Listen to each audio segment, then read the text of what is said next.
ನಮಸ್ಕಾರ ಸ್ನೇಹಿತರೆ, ನಾಳೆ ಫೆಬ್ರವರಿ 26 ಶಿವಯೋಗ. ಈ 5 ರಾಶಿಯವರಿಗೆ ಅತ್ಯಂತ ಶುಭವಾಗಲಿದೆ.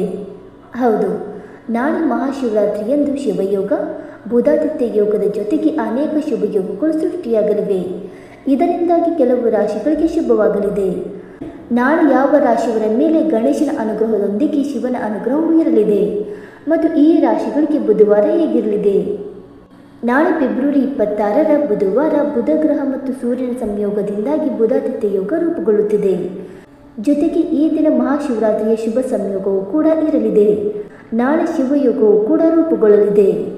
ಚಂದ್ರನು ಮಕರ ರಾಶಿಯೊಂದಿಗೆ ಶ್ರಾವಣ ನಕ್ಷತ್ರದಲ್ಲಿ ಚಲಿಸಲಿದ್ದು, ಸುನಾಪ ಯೋಗದ ಜೊತೆಗೆ ಅನೇಕ ಶುಭಯೋಗಗಳು ರೂಪುಗೊಳ್ಳುತ್ತಿವೆ.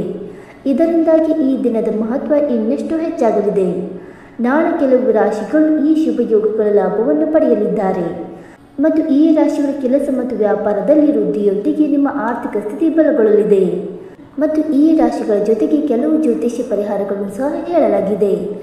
ಈ ಪರಿಹಾರಗಳನ್ನು ನೀವು ಅನುಸರಿಸುವುದರಿಂದ ನಿಮ್ಮ ಜಾತಕದಲ್ಲಿ ಬುಧ ಗ್ರಹದ ಸ್ಥಾನವು ಬಲಗೊಳ್ಳುತ್ತದೆ ಮತ್ತು ಗಣೇಶನ ಕೃಪೆಗೆ ನೀವು ಪಾತ್ರರಾಗಬಹುದು. ಇದರಿಂದಾಗಿ ನಿಮ್ಮ ಕಷ್ಟಗಳೆಲ್ಲವೂ ದೂರವಾಗಿ ನಿಮ್ಮ ಕೆಲಸಗಳನ್ನು ಸುಲಭವಾಗಿ ಪೂರ್ಣಗೊಳಿಸುವಿರಿ. ಹಾಗಾದರೆ ಫೆಬ್ರವರಿ 26 ಯಾವ ರಾಶಿಯವರಿಗೆ ಅದೃಷ್ಟವೆಲ್ಲಿದೆ ಎಂದು ತಿಳಿದುಕೊಳ್ಳೋಣ. ಬನ್ನಿ ಸ್ನೇಹಿತರೆ, ಅದಕ್ಕೂ ಮುಂಚೆ ನೀವು ನಮ್ಮ ಚಾನಲ್ಗೆ ಸಬ್ಸ್ಕ್ರೈಬ್ ಮಾಡದೆ ನೋಡ್ತಾ ಇದ್ದರೆ ದಯವಿಟ್ಟು ನಮ್ಮ ಚಾನಲ್ಗೆ ಸಬ್ಸ್ಕ್ರೈಬ್ ಮಾಡಿಕೊಳ್ಳಿ ಸ್ನೇಹಿತರೆ. ಹಾಗೆ ನೀವು ಕೂಡ ಶಿವನ ಭಕ್ತರಾಗಿದ್ದರೆ ವಿಡಿಯೋಗೊಂದು ತಪ್ಪದೆ ಲೈಕ್ ಕೊಟ್ಟು ಓ ನಮ್ಮ ಶಿವಾಯ ಎಂದು ಕಮೆಂಟ್ ಮಾಡಿ. ಮೊದಲನೇದಾಗಿ ವೃಷಭ ರಾಶಿ. ವೃಷಭ ರಾಶಿಗೆ ಸೇರಿದ ಜನರಿಗೆ ನಾಳೆ ನಿಮ್ಮ ಕಠಿಣ ಪರಿಶ್ರಮಕ್ಕಿಂತ ಹೆಚ್ಚಾಗಿ ಅದೃಷ್ಟದ ಬೆಂಬಲ ದೊರಕುವುದರಿಂದ ಹೆಚ್ಚಿನ ಲಾಭ ಗಳಿಸುವಿರಿ. ನಿಮ್ಮ ಯಾವುದಾದರೂ ಮಹತ್ವಪೂರ್ಣವಾದ ಕೆಲಸ ನಾಳೆ ಪೂರ್ಣಗೊಳ್ಳಲಿದೆ. ನಾಳೆ ನಿಮ್ಮ ಮನಸ್ಸಿನಲ್ಲಿ ದಯೆ ಮತ್ತು ಭಕ್ತಿಯ ಭಾವನೆ ಹೆಚ್ಚಾಗುವುದರಿಂದ ಸಾಮಾಜಿಕ ಮತ್ತು ಕುಟುಂಬ ಜೀವನದಲ್ಲಿ ಗೌರವ ಖ್ಯಾತಿ ಹೆಚ್ಚಾಗಲಿದೆ. ವ್ಯಾಪಾರ ಮತ್ತು ಆರ್ಥಿಕ ಯೋಜನೆಗಳಲ್ಲಿ ನಿಮ್ಮ ಅದೃಷ್ಟದ ಬೆಂಬಲ ದೊರಕುವುದರಿಂದ ಯಶಸ್ಸು ಗಳಿಸುವಿರಿ. ಉನ್ನತ ಶಿಕ್ಷಣಕ್ಕಾಗಿ ಯಾವುದಾದರೂ ಸಂಸ್ಥೆಗೆ ಪ್ರವೇಶಕ್ಕಾಗಿ ಪ್ರಯತ್ನವನ್ನು ಪಡುತ್ತಿದ್ದರೆ ನಾಳೆ ನಿಮ್ಮ ಕಠಿಣ ಪರಿಶ್ರಮಕ್ಕೆ ಯಶಸ್ಸು ದೊರಕಬಹುದು ಮತ್ತು ಕೆಲಸದ ಸ್ಥಳದಲ್ಲಿ ಅಧಿಕಾರಿಗಳಿಂದ ಸಂಪೂರ್ಣ ಬೆಂಬಲ ಮತ್ತು ಗೌರವ ದೊರಕುವುದು. ಮತ್ತು ಸಂಗಾತಿಯೊಂದಿಗೆ ಯಾವುದಾದರೂ ತೀರ್ಥಕ್ಷೇತ್ರ ಅಥವಾ ಧಾರ್ಮಿಕ ಸ್ಥಳಕ್ಕೆ ಪ್ರಯಾಣಿಸುವ ಸಂಭವವಿದೆ. ಮತ್ತು ಅನಾರೋಗ್ಯದಿಂದ ಬಳಲುತ್ತಿರುವ ಜನರ ಆರೋಗ್ಯದಲ್ಲಿ ನಾಳೆ ಸುಧಾರಣೆಯನ್ನು ನೋಡಬಹುದಾಗಿದೆ. ವೃಷಭ ರಾಶಿಯವರಿಗೆ ಬುಧವಾರದ ಪರಿಹಾರ. ನೀವು ನಾಳೆ ಶಿವನಿಗೆ ಪಂಚಾಮೃತ ಅಭಿಷೇಕವನ್ನು ಮಾಡಬೇಕು. ನೀವು ಒಂದು ಒಳ್ಳೆಯ ಉದ್ದೇಶಕ್ಕಾಗಿ ಪ್ರಯಾಣ ಮಾಡುತ್ತಿದ್ದರೆ ನಿಮ್ಮ ಮನಸ್ಸಿನಿಂದ ಶಿವನ ಕುಟುಂಬದ ಬಗ್ಗೆ ಧ್ಯಾನಿಸಿ. ಎರಡನೆಯದಾಗಿ ಸಿಂಹರಾಶಿ. ಸಿಂಹರಾಶಿಗೆ ಸೇರಿದ ಜನರಿಗೆ ನಾಳೆ ಶಿವನ ಕೃಪೆಯಿಂದ ಪ್ರಗತಿಗಾಗಿ ಉತ್ತಮ ಮಾರ್ಗಗಳು ಗೋಚರಿಸುವುದು. ಹಾಗಾಗಿ ನಿಮ್ಮ ಅಪೂರ್ಣ ಕೆಲಸಗಳೆಲ್ಲವೂ ನಾಳೆ ಪೂರ್ಣಗೊಳ್ಳಲಿದೆ. ನಿಮ್ಮ ಕೆಲಸದ ಸ್ಥಳದಲ್ಲಿ ನಿಮ್ಮ ಪ್ರಯತ್ನಗಳಿಂದ ಯಶಸ್ಸು ದೊರಕಬಹುದು ಮತ್ತು ಕೆಲಸದ ಸ್ಥಳದಲ್ಲಿ ಯಾವುದಾದ್ರೂ ಮಹತ್ವಪೂರ್ಣ ಜವಾಬ್ದಾರಿಯನ್ನು ನೀವು ಉತ್ತಮವಾಗಿ ನಿಭಾಯಿಸುವಿರಿ ಮತ್ತು ನಿಮ್ಮ ಯಶಸ್ಸಿನಿಂದ ನಿಮ್ಮ ವಿರೋಧಿಗಳ ಸಂಖ್ಯೆ ಹೆಚ್ಚಾಗಬಹುದು. ನಾಳೆ ನಿಮ್ಮ ಕೈಗಳಿಂದ ಪುಣ್ಯ ಕಾರ್ಯಗಳು ನಡೆಯುವ ಸಂಭವವಿದೆ ಮತ್ತು ಆರ್ಥಿಕ ವಿಷಯಕ್ಕೆ ಸಂಬಂಧಿಸಿದಂತೆ ನಾಳೆ ಅನುಕೂಲಕರ ದಿನವಾಗಿರುವುದು ಮತ್ತು ಖರ್ಚಿನೊಂದಿಗೆ ನಿಮ್ಮ ಆದಾಯವೂ ಕೂಡ ಹೆಚ್ಚಾಗಲಿದೆ. ಮನೆ ಹಿರಿಯರ ಸಂಪೂರ್ಣ ಬೆಂಬಲ ಮತ್ತು ಲಾಭ ದೊರಕಲಿದೆ. ನಾಳೆ ನಿಮ್ಮ ಹಾದಿಯಲ್ಲಿನ ಎಲ್ಲ ಅಡೆತಡೆಗಳು ದೂರವಾಗುವುದರಿಂದ ನೆಮ್ಮದಿಯಿಂದ ಇರುವಿರಿ ಮತ್ತು ನ್ಯಾಯಾಲಯಕ್ಕೆ ಸಂಬಂಧಿಸಿದ ವಿವಾದದಲ್ಲಿ ತೀರ್ಪು ನಿಮ್ಮ ಪರವಾಗಿ ಬರುವ ಸಾಧ್ಯತೆ ಇದೆ ಮತ್ತು ನಿಮ್ಮ ಸಂಗಾತಿಯ ಸಂಪೂರ್ಣ ಬೆಂಬಲ ಮತ್ತು ಸಾನ್ನಿಧ್ಯ ನಿಮಗೆ ದೊರಕಲಿದೆ. ಸಿಂಹ ರಾಶಿಯವರಿಗೆ ಬುಧವಾರದ ಪರಿಹಾರ. ನಾಳೆಯ ದಿನದಂದು ನೀವು ಶಿವನ ಅಭಿಷೇಕವನ್ನು ಮಾಡಬೇಕು ಮತ್ತು ಶಿವಲಿಂಗದ ಮೇಲೆ ಹೆಸರು ಕಾಳನ್ನು ಅರ್ಪಿಸಬೇಕು. ನೀವು ಶುಭ ಕಾರ್ಯಕ್ಕೆ ಹೋಗುತ್ತಿದ್ದರೆ ಶಿವಲಿಂಗದ ಮೇಲೆ ಅರ್ಪಿಸಲಾದ ಬಿಲ್ವಪತ್ರೆ ಎಲೆಯನ್ನು ತೆಗೆದುಕೊಂಡು ಅದನ್ನು ನಿಮ್ಮ ಹಣೆಯ ಮೇಲೆ ಇರಿಸಿ. ಮೂರನೆಯದಾಗಿ ತುಲಾರಾಶಿ. ತುಲಾರಾಶಿಗೆ ಸೇರಿದ ಜನರಿಗೆ ನಾಳೆ ಪ್ರೀತಿ ಮತ್ತು ಆನಂದಮಯವಾದ ದಿನವಾಗಿರುವುದು. ನಾಳೆ ನಿಮ್ಮ ಮನೆ ಮತ್ತು ಸಮಾಜದಿಂದ ಗೌರವ ಖ್ಯಾತಿಯನ್ನು ಪಡೆಯುವಿರಿ ಮತ್ತು ಬಹಳ ದಿನಗಳಿಂದ ಅಪೂರ್ಣಗೊಂಡಿದ್ದಂತಹ ನಿಮ್ಮ ಆಸೆಗಳು ನಾಳೆ ಈಡೇರಲಿದೆ. ನಿಮಗೆ ನಾಳೆ ಹಲವು ಮಾರ್ಗಗಳಿಂದ ಆರ್ಥಿಕ ಲಾಭವಾಗುವ ಸಂಭವವಿದೆ. ನಾಳೆ ನಿಮಗೆ ಬೇರೆಯವರ ಸಹಾಯ ದೊರಕುವುದರಿಂದ ಸಂತೋಷ ಮತ್ತು ಸಂತೃಷ್ಟಿ ಲಭಿಸುವುದು. ಹಾಗೆ ನಾಳೆ ಪ್ರೀತಿ ಮತ್ತು ವಿಶ್ವಾಸ ಹೆಚ್ಚಾಗಿರಲಿದೆ.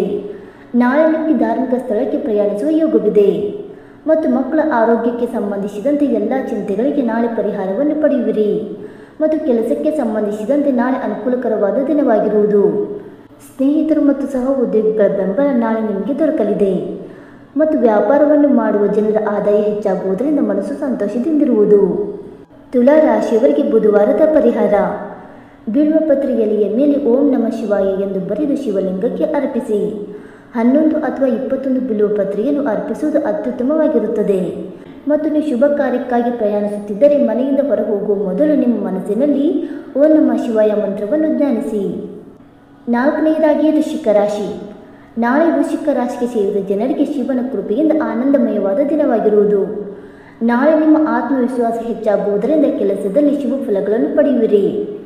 ನಾಳೆ ನಿಮ್ಮ ನಿರ್ಧಾರಗಳಿಂದ ನಿಮಗೆ ಹೆಚ್ಚಿನ ಲಾಭ ದೊರಕಲಿದೆ ಮತ್ತು ಆರ್ಥಿಕ ವಿಷಯಕ್ಕೆ ಸಂಬಂಧಿಸಿದಂತೆ ನಿಮ್ಮ ಪ್ರಯತ್ನಗಳಲ್ಲಿ ಯಶಸ್ಸು ದೊರಕುವುದು. ಚಿಕಿತ್ಸೆ, ರಕ್ಷಣಾ ಕ್ಷೇತ್ರ, ಕ್ರೀಡೆ ಇತ್ಯಾದಿಗಳಿಗೆ ಸಂಬಂಧಿಸಿದ ಜನರಿಗೆ ನಾಳೆ ವಿಶೇಷವಾಗಿ ಉತ್ತಮ ದಿನವಾಗಿರಲಿದೆ. ನೀವು ಯಾವುದಾದ್ರೂ ಆಸ್ತಿಯಲ್ಲಿ ಹೂಡಿಕೆ ಮಾಡಬೇಕೆಂದು ಯೋಚಿಸುತ್ತಿದ್ದರೆ ನಾಳೆ ಉತ್ತಮ ದಿನವಾಗಿರುವುದು. ನಾಳೆ ನಿಮಗೆ ಹೆಚ್ಚಿನ ಲಾಭ ದೊರಕುವ ಸಂಭವವಿದೆ. ನಾಳೆ ನೀವು ನಿಮ್ಮ ಮನೆಯವರೊಂದಿಗೆ ಯಾವುದಾದ್ರೂ ಸ್ಥಳಕ್ಕೆ ಪ್ರಯಾಣಿಸುವ ಉತ್ತಮ ಅವಕಾಶವನ್ನು ಪಡೆಯುತ್ತೀರಿ. ನಾಳೆ ನೀವು ಯಾವುದಾದ್ರೂ ಶುಭ ಕಾರ್ಯದಲ್ಲಿ ಭಾಗವಹಿಸುವ ಉತ್ತಮ ಅವಕಾಶ ದೊರಕುವುದು. ವೃಶ್ಚಿಕ ರಾಶಿಯವರಿಗೆ ಬುಧವಾರದ ಪರಿಹಾರ. ನೀವು ನಾಳೆ ಶಿವನಿಗೆ ತುಪ್ಪದಿಂದ ಅಭಿಷೇಕವನ್ನು ಮಾಡಬೇಕು ಮತ್ತು ಮಹಾಮೃತ್ಯುಂಜಯ ಮಂತ್ರವನ್ನು ಪಠಿಸಬೇಕು. ನೀವು ಕೆಲವು ಪ್ರಮುಖ ಕೆಲಸಗಳಿಗಾಗಿ ಪ್ರಯಾಣಿಸುತ್ತಿದ್ದರೆ ಶಿವನನ್ನು ನಿಮ್ಮ ಆಲೋಚನೆಗಳಲ್ಲಿ ಇರಿಸಿಕೊಳ್ಳಿ. ಇನ್ನು 5ನೇದಾಗಿ ಕುಂಭರಾಶಿ. ನಾಳೆ ಕುಂಭರಾಶಿಗೆ ಸೇರಿದ ಜನರಿಗೆ ಆನಂದದಾಯಕ ಮತ್ತು ಶುಭ ದಿನವಾಗಿರುವುದು. ನಾಳೆ ನಿಮ್ಮ ಆದಾಯದಲ್ಲಿ ಸಾಕಷ್ಟು ವೃದ್ಧಿಯಾಗುವುದರಿಂದ ನೀವು ಹೆಚ್ಚಿನ ಲಾಭ ಮತ್ತು ಪುಣ್ಯವನ್ನು ಗಳಿಸುವಿರಿ. ನಾಳೆ ನೀವು ಯಾವುದಾದ್ರೂ ಶುಭ ಕಾರ್ಯಕ್ಕಾಗಿ ಪ್ರಯಾಣಿಸಬೇಕಾಗಬಹುದು. ನಾಳೆ ನೀವು ಯಾವುದಾದ್ರೂ ಹೊಸ ಯೋಜನೆಗಳಿಗಾಗಿ ಕೆಲಸವನ್ನು ಶುರು ಮಾಡಬಹುದಾಗಿದೆ ಮತ್ತು ಕುಟುಂಬ ಜೀವನಕ್ಕೆ ಸಂಬಂಧಿಸಿದಂತೆ ನಾಳೆ ಅನುಕೂಲಕರ ಮತ್ತು ಸಂತೋಷಮಯವಾದ ದಿನವಾಗಿರಲಿದೆ ಮತ್ತು ನಿಮ್ಮ ಅಪೂರ್ಣ ಕೆಲಸಗಳೆಲ್ಲವೂ ನಾಳೆ ಪೂರ್ಣಗೊಳ್ಳುವುದು ಮತ್ತು ಕೆಲಸದ ಕ್ಷೇತ್ರದಲ್ಲಿ ನಾಳೆ ನಿಮ್ಮ ಕೆಲಸಕ್ಕೆ ಸಂಬಂಧಿಸಿದಂತೆ ನೀವು ಪ್ರಯಾಣಿಸಬೇಕಾಗಬಹುದು. ಈ ಪ್ರಯಾಣವು ನಿಮಗೆ ಯಶಸ್ಸು ನೀಡಲಿದೆ. ನಾಳೆ ನಿಮ್ಮ ಕಾರ್ಯಕೌಶಲ್ಯವು ಹೆಚ್ಚಾಗುವುದರಿಂದ ಲಾಭವನ್ನು ಗಳಿಸಲು ಉತ್ತಮ ಅವಕಾಶ ಲಭಿಸುವುದು. ನಾಳೆ ನಿಮಗೆ ಹೊಸ ವಾಹನ ಅಥವಾ ಸಂಪತ್ತನ್ನು ಖರೀದಿಸುವ ಯೋಗವಿದೆ. ವಿದೇಶಿ ಪ್ರಯಾಣಕ್ಕಾಗಿ ಪ್ರಯತ್ನವನ್ನು ಮಾಡುತ್ತಿರುವವರಿಗೆ ನಾಳೆ ಸಕಾರಾತ್ಮಕವಾದ ಸುದ್ದಿ ಲಭಿಸುವುದು.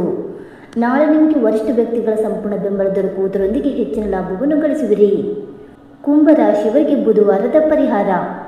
ನೀವು ಶಿವನಿಗೆ ಜೇನುತುಪ್ಪದಿಂದ ಅಭಿಷೇಕ ಮಾಡಬೇಕು ಮತ್ತು ನೀವು ಶುಭ ಕಾರ್ಯಕ್ಕೆ ಹೋಗುತ್ತಿದ್ದರೆ ಶಿವ ಪಂಚಾಕ್ಷರಿ ಮಂತ್ರವನ್ನು ಕನಿಷ್ಠ 11 ಬಾರಿ ಪಠಿಸಿ. ಸ್ನೇಹಿತರೆ, ಈ ಮಾಹಿತಿ ನಿಮಗೆ ಇಷ್ಟವಾಯಿತಾ? ಇಷ್ಟವಾಗಿದ್ದರೆ ವಿಡಿಯೋಗೊಂದು ಲೈಕ್ ಮಾಡಿ, ಶೇರ್ ಮಾಡಿ. ಹಾಗೆ ನಿಮ್ಮ ಅನಿಸಿಕೆ ಮತ್ತು ಅಭಿಪ್ರಾಯಗಳನ್ನು ತಪ್ಪದೆ ಕಮೆಂಟ್ ಮೂಲಕ ತಿಳಿಸಿ. ಸ್ನೇಹಿತರೆ, ವಿಡಿಯೋ ನೋಡಿದ್ದಕ್ಕಾಗಿ ಧನ್ಯವಾದಗಳು. Thank you so much.